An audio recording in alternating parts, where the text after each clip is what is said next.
नमस्कार दोस्तों, मेरा नाम राहुल है और मैं आपको हिंदी विषय पढ़ाने का प्रयास कर रहा हूं, जिसमें मैं आपको पीछे कई कक्षाएं दे चुका हूं। अब मैं बात करता हूं उससे आगे अगली कक्षाओं के बारे में। जैसा कि आज का हमारा टॉपिक है विराम चिन्ह, तो सबसे पहले हम लोग इस टॉपिक के बारे में ये समझने का प्रयास करेंगे कि आखिर क्या ज़रूरत है इस टॉपिक को पढ़ने की, क्या ज़रूरत है इस टॉपिक को पढ़ाने की, क्या आवश्यकताएं। देखिए, तो सिंपल एक बात समझना कि विराम चिन्हों के प्रयोग से होता क्या है कि भाषा में स्पष्टता और सुंदरता आ जाती है तथा भाव समझने में सुविधा हो जाती है। यदि विराम चिन्हों का उचित प्रयोग न किया जाए तो कई बार अर्थ का अनर्थ हो जाता है। कैसे हो जाता है अर्थ का अनर्थ, ये समझेंगे। तो विराम चिन्ह का उपयोग किया क्यों जाता है, सबसे पहले ये समझ लीजिए। तो विराम चिन्हों के उपयोग से किसी भी भाषा में स्पष्टता आ जाती है और सुंदरता आ जाती है। मतलब एक तो जो मैं आपसे कहना चाह रहा हूं वो कहने में, सुनने में, समझने में स्पष्ट हो जाएगा। उस बात को लेके आपके मन में कोई संदेह नहीं रहेगा, किसी भी प्रकार का संदेह नहीं रहेगा। ठीक है। दूसरी बात कि भाव समझने में सुविधा हो जाएगी, आप मेरी बात को समझ पाएंगे। कई बार क्या होता है कि विराम चिन्हों का ठीक उपयोग न किया गया हो। अगर ऐसा किया गया है कि किसी वाक्य में विराम चिन्हों का सही उपयोग नहीं किया गया है, तो ऐसी स्थिति में क्या होगा कि अर्थ का अनर्थ हो जाएगा। अब हम ये समझने का प्रयास करते हैं कि अर्थ का अनर्थ कैसे हो जाता है। ठीक है, देखो, जैसे एक वाक्य है यहां पर कि रोको मत जाने दो। अब मेरी भाषा को सुनिएगा पहले, ठीक है। मैंने इसको कैसे पढ़ा, रोको मत जाने दो, और इसको पढ़ूंगा रोको मत जाने दो। दोनों के पढ़ने में आप एक बात समझ पाए होंगे कि जब मैं इस वाक्य को पढ़ रहा हूं तो रोको शब्द के बाद एक विराम चिन्ह है। उस विराम चिन्ह को देखकर मैंने अपनी वाणी को विराम दिया, रोका, अपनी वाणी को, अपने वक्तव्य को रोका। और इस वाक्य में रोको मत इतना एक साथ पढ़ा, उसके बाद अपनी वाणी को रोका। मैं एक बार पुनः पढ़ने का प्रयास करता हूं, ठीक है। जैसे यहां लिखा हुआ है रोको मत जाने दो, यहां लिखा है रोको मत जाने दो। विराम चिन्ह प्रदर्शित क्या करता है, विराम चिन्ह आखिरकार क्या प्रदर्शित करेगा, तो विराम चिन्ह आपके साथ प्रदर्शित करेगा ठहराव या रुकना। आपको अपने वक्तव्य में कहां कहां रुकना है उसको प्रदर्शित करने के लिए हम किसका इस्तेमाल करते हैं, विराम चिन्ह का।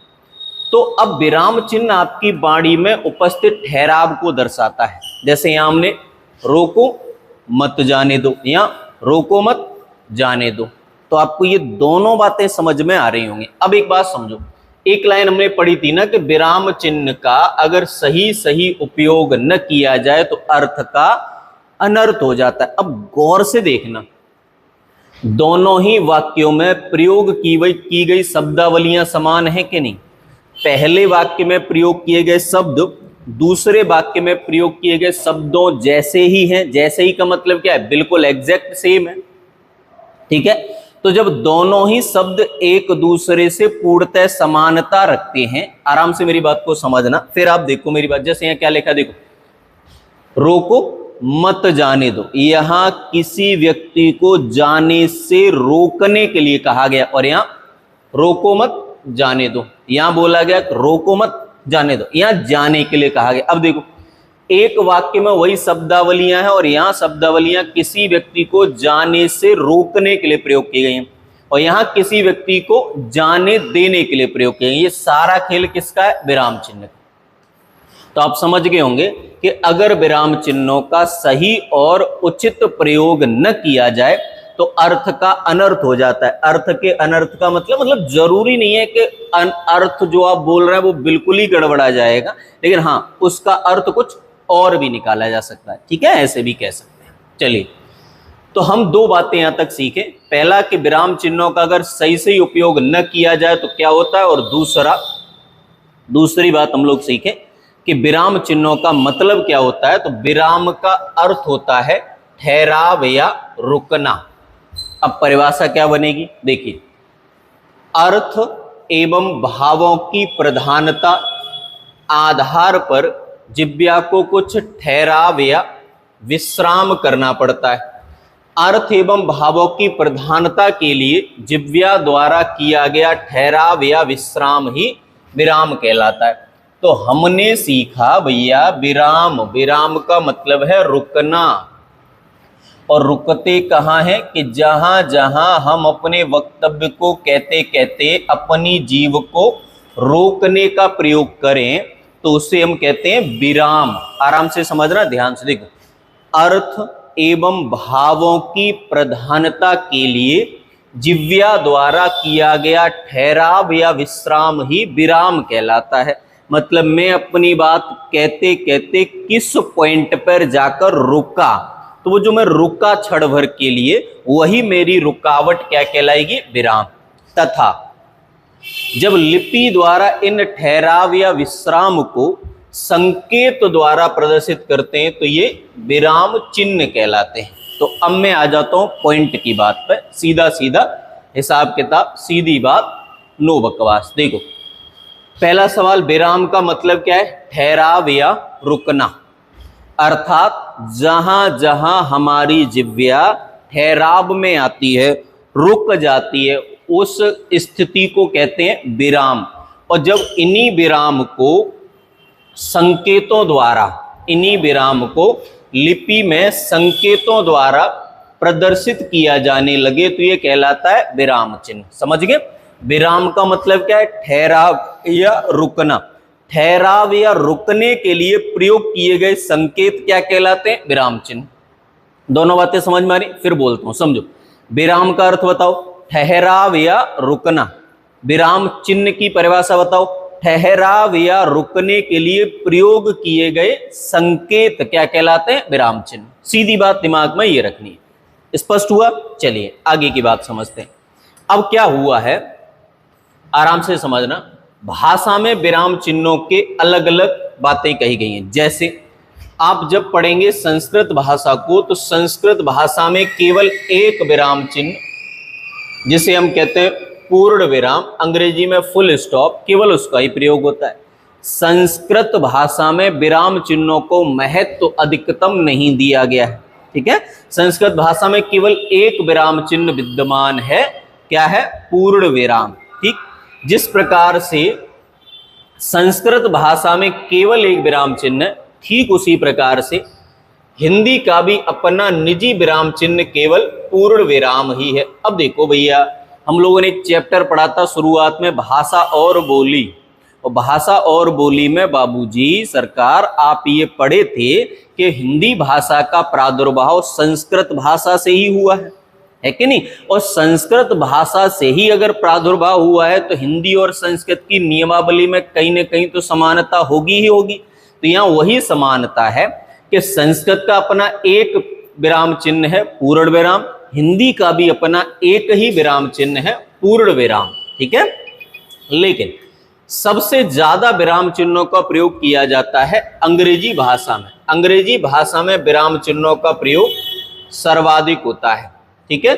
और क्योंकि वर्तमान में अंग्रेजी भाषा से विराम चिन्हों का प्रचलन चलकर हिंदी भाषा में भी आ गया है, अतः हिंदी में विराम चिन्ह जो पहले केवल एक विराम चिन्ह था, वर्तमान में उनकी संख्या बढ़ गई है। तो यहां से हम लोग क्या क्या सवाल सीखे उस भाषा को समझ लीजिए। पहला सवाल, विराम चिन्ह का अर्थ क्या है, ठहराव या रुकना। विराम चिन्ह की परिभाषा क्या है, तो विराम चिन्ह की परिभाषा है कि ठहराव या रुकने हेतु जिह्वा, सॉरी ऐसे उल्टा हो जाएगा, वास्तविक परिभाषा पे आते हैं, ठीक है। जिह्वा द्वारा विराम या ठहराव लेने के लिए प्रयोग, भाषा में प्रयोग किए गए संकेत कहलाते हैं विराम चिन्ह, ठीक है। जैसे विराम का मतलब क्या है, ठहराव या रुकना।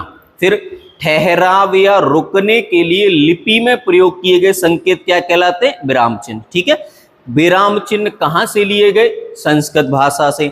संस्कृत में कितने विराम चिन्ह है? एक ही होता है। कौन सा? पूर्ण विराम। हिंदी के अपने विराम चिन्ह कितने? एक ही है। कौन सा? पूर्ण विराम। अधिकतम विराम चिन्ह कौन सी भाषा में है? अंग्रेजी भाषा में। हिंदी में विराम चिन्ह एक ही माना जाए या ज्यादा माना जाए? तो भैया हिंदी में भी अंग्रेजी भाषा की नियमावली का समावेश कर लिया गया कहीं कहीं, और जहां जहां ये समावेशन किया गया है वहां वहां ये स्पष्ट हो चुका है कि विराम चिन्हों की संख्या अब एक नहीं उससे ज्यादा है। कितनी है आगे बात करूंगा, लेकिन यहां तक का डाटा आपको समझ में आ गया होगा, है कि नहीं? बेसिक सी 4-5 बातें हैं। अब देखिए आगे, विराम चिन्हों की संख्या को लेकर अलग अलग विद्वानों के अलग अलग मत हैं। जैसे कुछ विद्वान इनकी संख्या 18 है तो कुछ 19 बताते हैं, लेकिन याद रखना है अपनी कहानी चलेगी हमारे गुरु श्री कामता प्रसाद जी के अनुसार। हिंदी में जब जब आपको लगे कि किसी प्रश्न को लेके मतभेद है और उस प्रश्न का सही जवाब क्या होगा, तो एक ही गुरुजी की बात मान लीजिए, श्री कामता प्रसाद गुरुजी। ठीक है, और इन्होंने बोला है कि हिंदी में विराम चिन्हों की संख्या 20 होगी, तो अब हिंदी में विराम चिन्हों की संख्या 20 मानी जाएगी। ठीक है, चलिए समझिए। कुछ लोग कहते हैं 18 है, कुछ लोग कहते हैं 19 है, लेकिन कामता प्रसाद गुरुजी कहते हैं कि हिंदी में विराम चिन्हों की संख्या 20 है। तो हम ये बात स्पष्ट रूप से समझ पाए होंगे कि अगर विराम चिन्हों की संख्या को लेकर सवाल आए तो आपको जवाब क्या देना है? 20 देना। हाँ, मान लीजिए 20 विकल्प में ही नहीं है, मान लीजिए एग्जामिनर आपको घुमाना चाहता है, उसने 20 ऑप्शन में नहीं दिया, 18 और 19 दे दिया, तो क्या लगा देना? 19 लगा देना।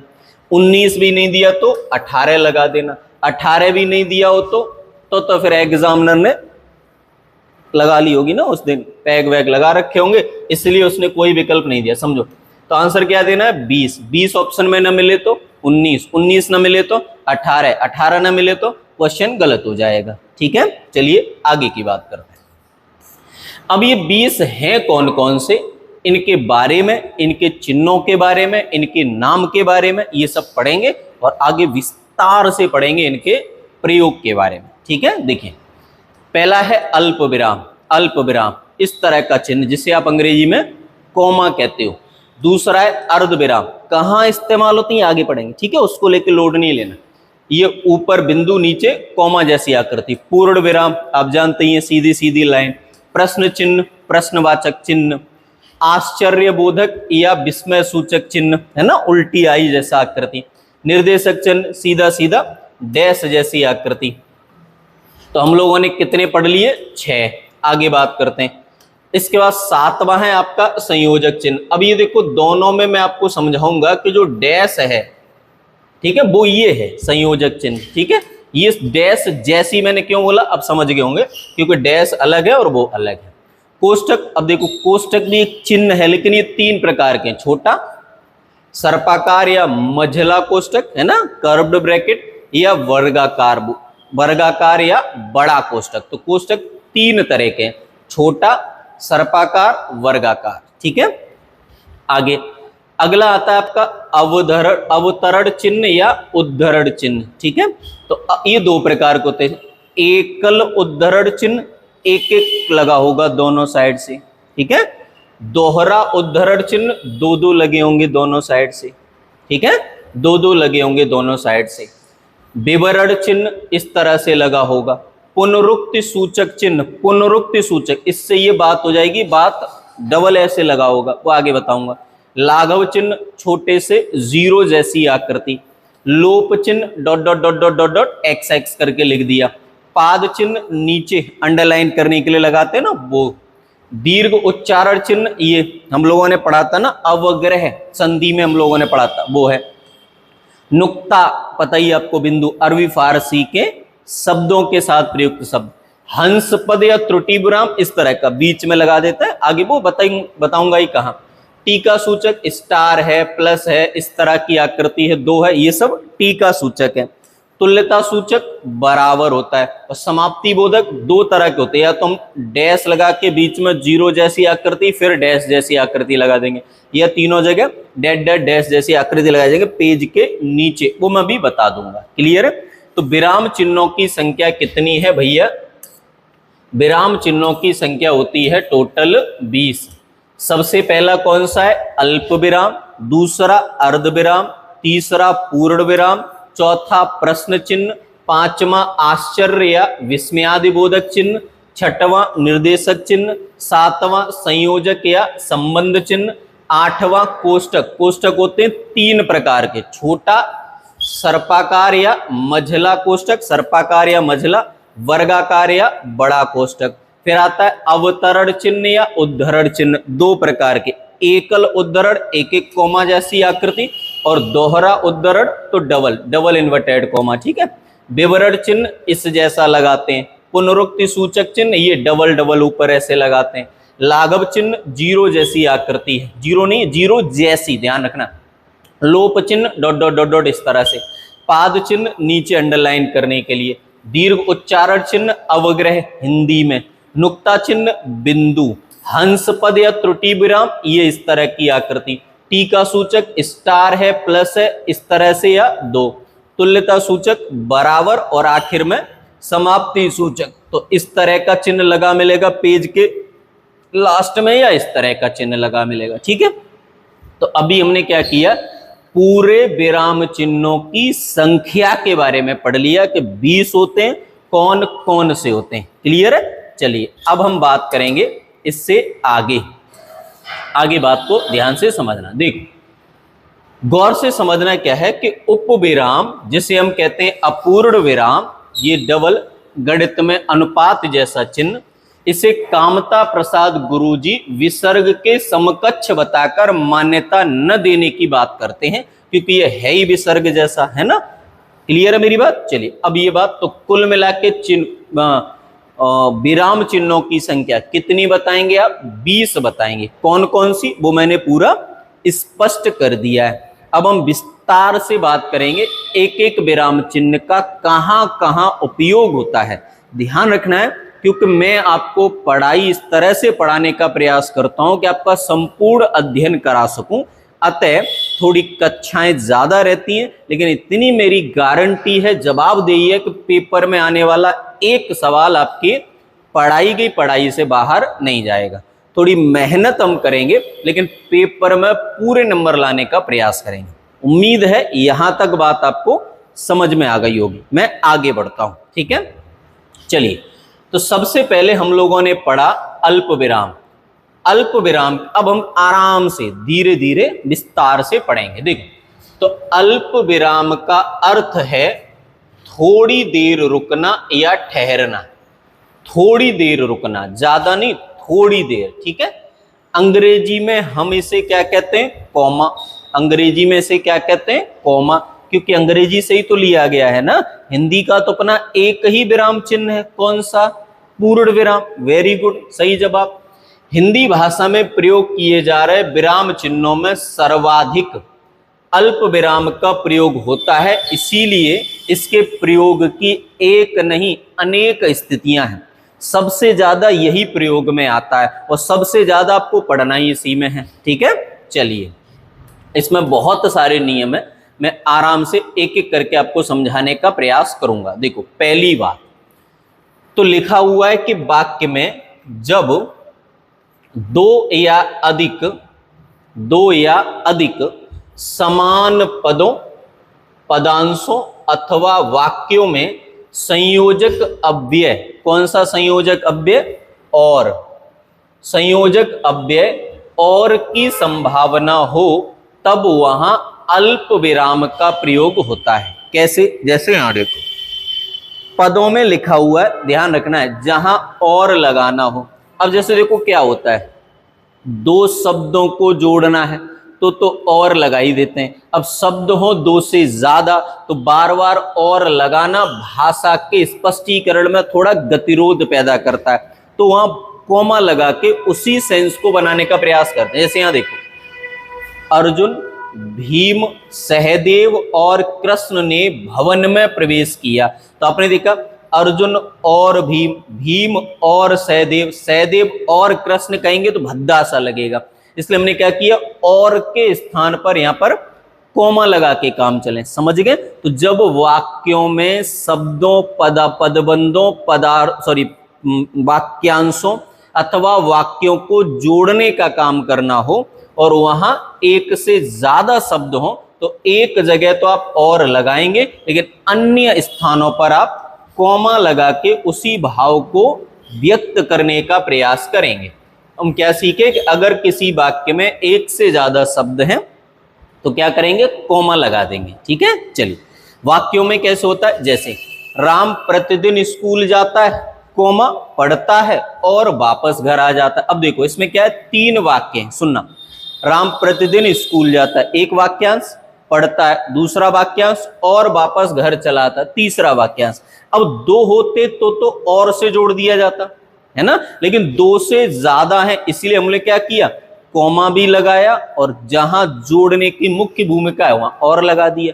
क्या ये बातें कह पा रहा हूं? बहुत बड़ी। जैसे उठकर, स्नान कर और खाना खाकर मोहन शहर गया। देखिए यहां गलत हो गया, यहां पे लगेगा, ठीक है ना।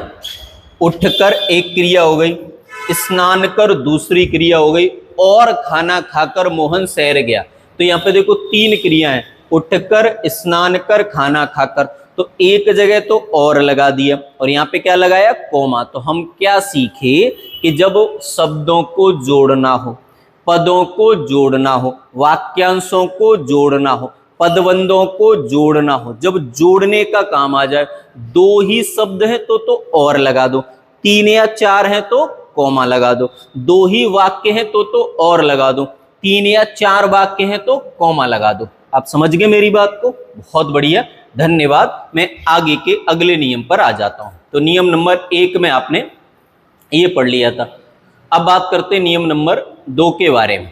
देखिए क्या है, जहां शब्दों की पुनरावृत्ति की जाए और भावातिरेक के कारण उन पर अधिक का बल दिया जाए, वहां अल्प विराम का प्रयोग होता है, यानी भाव के अनुसार बात को और ज्यादा विशेष बल देकर कहा जाए। जैसे वे दूर से, बहुत दूर से आ रहे हैं।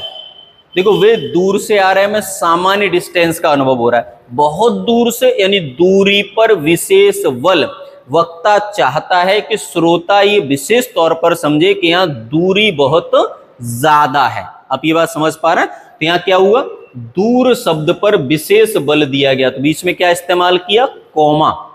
ठीक है, भाव के अनुसार विशेष बल देकर जब बात कहने की नौबत आएगी तो वहां हमेशा कोमा लगाएंगे। जैसे सुनो सुनो कोमा प्रधानमंत्री प्रयागराज आ रहे हैं, सुनो सुनो कोमा, सुनो सुनो कोमा प्रधानमंत्री प्रयागराज आ रहे हैं। तो देखो क्या हुआ, सुनो सुनो कोमा लगा दिया। वही बात है कि यहाँ बात को विशेष, इस बात को वक्ता चाहता है कि लेखक बहुत गौर से सुने। ठीक है, तो या तो यहाँ कह देते ध्यान पूर्वक सुनो, या कह दो सुनो सुनो, तो क्या लगाया, कोमा। तो हमने क्या सीखा, जब कोई बात दोहराई जाए, देखो क्या हो, जहां शब्दों की पुनरावृत्ति की जाए, इंपोर्टेंट बात है। देखो यहाँ दूर शब्द को दोहराया गया, यहाँ सुनो शब्द को दोहराया गया। तो जब शब्दों की पुनरावृत्ति की जाए और भाव के अनुसार उसमें विशेष बल दिया जाए तो वहां पे कोमा का प्रयोग किया करते हैं। क्या ये आप मेरी ये बात समझने में सक्षम हो पाए हैं? बहुत बढ़िया, बहुत बहुत धन्यवाद आपका। आगे आते हैं नियम नंबर 3 पर। नियम नंबर 3 कहता है कि समानाधिकरण शब्दों के बीच में अल्प विराम का प्रयोग होता है। तो देखो यहाँ एक शब्द है समानाधिकरण। समानाधिकरण मतलब एक ही की बात करी जा रही हो, समान दृष्टिकोण हो। जैसे विदेह राज की पुत्री वैदेही राम की पत्नी थी, राम की पत्नी और विदेह राज की पुत्री एक ही तो है, समान ही तो है। समानाधिकरण जहां इसी के बारे में ये स्टेटमेंट है, इसी के बारे में समान स्टेटमेंट है। तो विदेह राज की पुत्री वैदेही राम की पत्नी थी, जब स्टेटमेंट में समानता है तो ये हो गया समानाधिकरण। तो यहाँ पे क्या है, अब वही बात है कि यहाँ हम क्या कर सकते हैं कि ये स्टेटमेंट इसी से जोड़ना है और जोड़ने के लिए और लगा नहीं सकते, तो क्या लगा दिया, कॉमा लगा दिया। क्या ये बात समझ गए? तो हम क्या सीखे कि समानाधिकरण शब्दों के बीच में अल्प विराम का प्रयोग होता है। समानाधिकरण मतलब एक ही व्यक्ति या वस्तु के बारे में दो तीन बातें कही जाएं तब। क्या आप मेरी बात समझ पाए? बहुत बढ़िया, आपका बहुत बहुत धन्यवाद। आगे, जब कई शब्द जोड़े से आते हैं तब प्रत्येक जोड़े के बाद अल्प विराम लगता है। कई शब्द जोड़े से आते हैं, जैसे संसार में सुख और दुख, रोना और हंसना, आना और जाना लगा ही रहता है, और सबके बीच में क्या लगा है? कॉमा। आप मेरी बात को समझना, जब कई सारे शब्द जोड़े से आते हैं, देखो ये जोड़ा है, क्या लगा है? कॉमा। ये जोड़ा है, क्या लगा है? कॉमा। ये जोड़ा है और वाक्य पूरा हो गया। तो जब कई शब्द जोड़े से आए तो उन शब्दों को परस्पर संयुक्त करने के लिए मध्य में क्या करना है? तो मध्य में अल्प विराम लगाना है। क्या ये बात स्पष्ट हुई? कई शब्द जोड़े से आएंगे तो उनके बीच में क्या कीजिएगा? अल्प विराम लगा दीजिए। बोले आप, मैं ये बातें कह पा रहा हूं? बहुत बढ़िया, आपका विशेष तौर पर धन्यवाद है भाई साहब। अगला देखिए, नियम नंबर 5 क्या है? लिखा है कि क्रिया विशेषण वाक्यांशों के साथ भी अल्प विराम का प्रयोग होता है। क्रिया विशेषण वाक्यांशों के साथ कैसे? देखो, उसने गंभीर चिंतन के बाद यह काम किया। अब देखो, चिंतन कैसा है? गंभीर। ये हो गया क्रिया विशेषण। तो यहां हमेशा क्या करना है? कॉमा आएगा। जैसे यह बात, कॉमा, यदि सच पूछो तो, कॉमा, मैं भूल ही गया था। तो यहाँ पे क्या है? क्रिया विशेषण। तो जब किसी वाक्य में क्रिया को विशेष तौर पर स्पष्ट किया जाए तो उस वाक्य में भी दो अलग अलग हिस्सों को जोड़ने के लिए हम इस्तेमाल करते हैं किसका? अल्प विराम का। ये बात इन दोनों वाक्यों में आपको समझ में आई होगी। क्लियर है? चलिए, तो मैंने आज आपको विराम का अर्थ, विराम चिन्ह की परिभाषा, विराम की परिभाषा, विराम के प्रकार, प्रकारों में से एक अल्प विराम जो कि बहुत बड़ा है, उसके 5 नियमों के बारे में चर्चा करी है। आप इनको ध्यान से देखिए, पढ़िए, समझिए। समस्या है तो कमेंट सेक्शन में कमेंट करिए। हम मिलेंगे इससे अगली कक्षा में, इससे अगले नियमों के साथ। तब तक आप खुश रहिए और अपना ख्याल रखिए। धन्यवाद।